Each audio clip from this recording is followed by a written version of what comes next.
बिस्मिल्लाहिर्रहमानिर्रहीम। अस्सलाम वालेकुम। उम्मीद है मेरे सब प्यारे व्यूवर्स खैरियत से होंगे। आज मैं बनाने जा रही हूँ करेले की बड़ी मज़ेदार सी और यूनिक सी रेसिपी। इसके लिए आपने करना क्या है कि करेले छील कर काट लें, इस तरह से जूलियन कटिंग लंबाई में काटें और इसमें डालें नमक। ये हम कर रहे हैं करेले की कड़वास ख़त्म करने के लिए। जो मेरे चैनल पर नए हैं वो जल्दी से मेरा चैनल सब्सक्राइब कर दें। नमक डाल के इसको अच्छे से हिलाएँ और इस पर फिर एक बार और नमक डालें। जिनके करेले कड़वे बनते हैं तो वो इस तरह से बनाएं करेले, आपके कभी भी कड़वे नहीं बनेंगे। बिल्कुल इसकी जो है कड़वास ख़त्म हो जाएगी। इसमें नमक डालें और डाल के अच्छी तरह से मिक्स करके 15 से 20 मिनट के लिए धूप में रख दें। हाँ जी, ये देखिए 15 से 20 मिनट के लिए मैंने धूप में रखा था। ये जो इसकी पानी है करेलों का, कड़वास सारी निकल गई है। अब इसको अच्छे से वॉश करके अच्छे से निचोड़ना है ताकि इसका जो करेलों का पानी सारा निकल जाए और इसको धूप में रख दें आधा घंटे के लिए। हाँ जी, ये देखें धूप से मैं उठा के ले आई हूँ। ये मेरे करेले जो हैं वो बिल्कुल ड्राई हो चुके हैं, इनका मॉइस्ट कम हो चुका है। और ये करेले में से जो बीज निकलते हैं वो आप निकाल लीजिएगा और बड़े मज़े के लगते हैं। अगर आपने कभी नहीं खाए तो ये ज़रूर ट्राई कीजिएगा। ऑयल अच्छी तरह से गर्म कर लें। इसमें ऑयल थोड़ा सा ज़्यादा लेना पड़ेगा आपको। ऑयल ज़्यादा लें और इसमें ये देखिए इतना गर्म होना चाहिए। ये डालें इसमें बीज करेले के और ये डालें करेले और इनको करें अच्छे से फ्राई होने में टाइम लगेगा। बीच में आप चम्मच चलाते रहिएगा ताकि डार्क ब्राउन ना हो जाएं। इस ये जिले हमारे करेले हो चुके हैं फ्राई। इतना कलर होना चाहिए आपके करेलों का। इस तरह से आपके करेलों की कड़वास भी नहीं होगी और करेले बहुत अच्छे बनेंगे। ये देखें कितने ज़बरदस्त जो हैं आपके करेले हैं। अच्छा जी, करेले मैंने लिए थे 1000 ग्राम यानी कि 1 किलो। और ये दो जो है मीडियम साइज़ के पोटैटो लंबाई में कटिंग किए हुए और ये एक लार्ज साइज़ का प्याज ये आप स्लाइस कटिंग कर लें। ये 2 टमाटर हैं, इनको बीच में से कटिंग कर लें।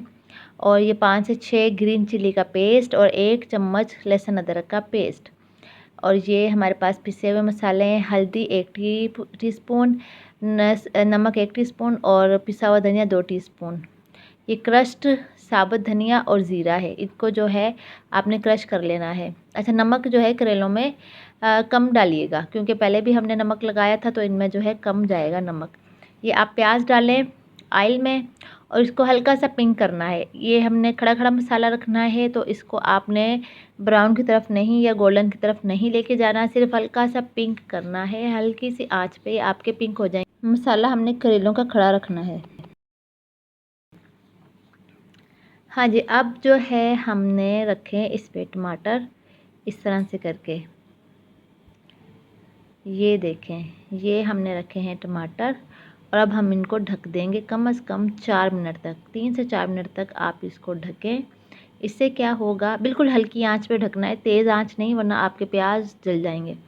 लाइट सी आंच, दम वाली आंच पे ढक दीजिएगा और इस तरह से इजीली आप इसके छिलके रिमूव कर लेंगी। और ये टमाटर जो है बिल्कुल गल चुके हैं। इसके लिए अब आपको एक्स्ट्रा मेहनत की ज़रूरत नहीं।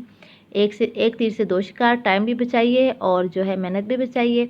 अब इनको साइड पे करें और इनमें जो है आप डालें लहसुन अदरक का पेस्ट और इसको यहीं पे फ्राई कर लें, गोल्डन सा कर लें हल्का सा। हाँ जी, ये हमारे हो रहे हैं लहसुन अदरक जो है फ्राई। इसको अच्छा सा करें फ्राई। ये देखें जी हमारे हो चुके हैं फ्राई। अब आप जो है चम्मच मार के टमाटरों को मैश कर लें अच्छे से, बिल्कुल इजीली मैश हो जाएंगे। ये गल चुके हैं आपके टमाटर। और ये देखें इसको हल्का हल्का सा आप मारेंगे चम्मच तो ये देखें आपका बन जाएगा मसाला रेडी। अब हम इसमें डालेंगे पिसे हुए मसाले में। इसमें लाल मिर्ची नहीं यूज़ कर रही मैं, सिर्फ इसको हरी मिर्चों में बना रही हूँ।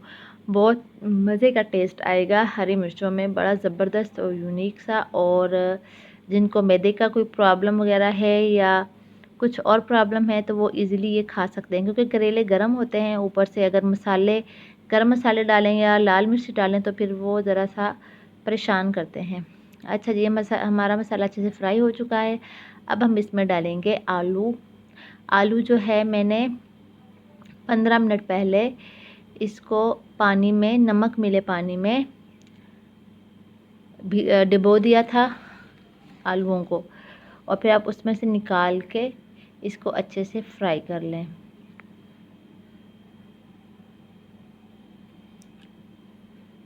हाँ जी, हो रहे हैं अच्छे से फ्राई। ताकि अच्छे से फ्राई कीजिएगा ताकि मसाले का टेस्ट जो है आलू में चला जाए और ये अच्छी तरह से भुन जाए। हर चीज़ को अच्छे से फ्राई किया करें। अच्छा, मैं ऑयल बहुत कम यूज़ करती हूँ अपने खानों में। एक तो ऑयल नुकसानदा बहुत है, जितना कम यूज़ करें उतना ही अच्छा है। अब सेहत भी और साथ में मज़ा भी। हाँ, जब इसमें हम डालेंगे थोड़ा सा पानी डाल के आप इसको 3 से 4 मिनट के लिए ढक दें ताकि आपके आलू जो हैं वो गल जाएं। ये देखिए जी, हमारे आलू गल चुके हैं और इसका पानी भी ड्राई हो चुका है। अब हम इसमें डाल देंगे करेले, हमारे फ्राई किए हुए बड़े क्रिस्पी से करेले, और इसको अच्छे से आपने करना है फ्राई। ये देखिए, फ्राई करें आप अच्छे से।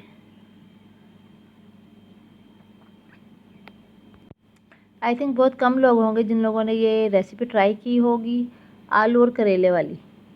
इस तरह से खाइएगा बना के, जो नहीं खाते उनको भी खिलाइएगा, वो भी खाने लग जाएंगे।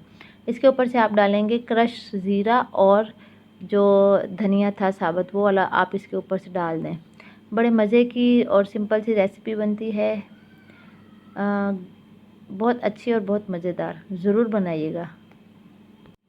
ਅੱਜ की पकाइए 10 13 की ख्याल है, तो मेरा एक ख्याल है कि ਅੱਜ ਤੁਸੀਂ आही पका लो। बड़ी कोई मज़े की ज़बरदस्त किस्म की करेले, ये रेसिपी है करेलों की। बनाइएगा, बड़े जूसी से बनते हैं क्योंकि मैंने टमाटर इसमें ज़्यादा डाले हैं, तो टमाटर की वजह से ये बहुत जूसी बनेगा। जो लोग फ्राई नहीं खाते, भुना हुआ शोरबे वाला खाते हैं, तो आप उनको भी दीजिएगा तो ये वो भी इजीली खा लेंगे। बीच में आपको पानी पीने की ज़रूरत भी नहीं पड़ेगी। मतलब कि इतने जूसी होते हैं ये करेले और आलू और टमाटर और प्याज। बहुत ही मज़े की डिश है। आप इसको एक बार घर में ज़रूर ट्राई कीजिएगा और बताइएगा कि आपको कैसी लगी। आप सबका बहुत शुक्रिया। अपना और अपने प्यारों का ख्याल रखिएगा। अल्लाह हाफ़िज़।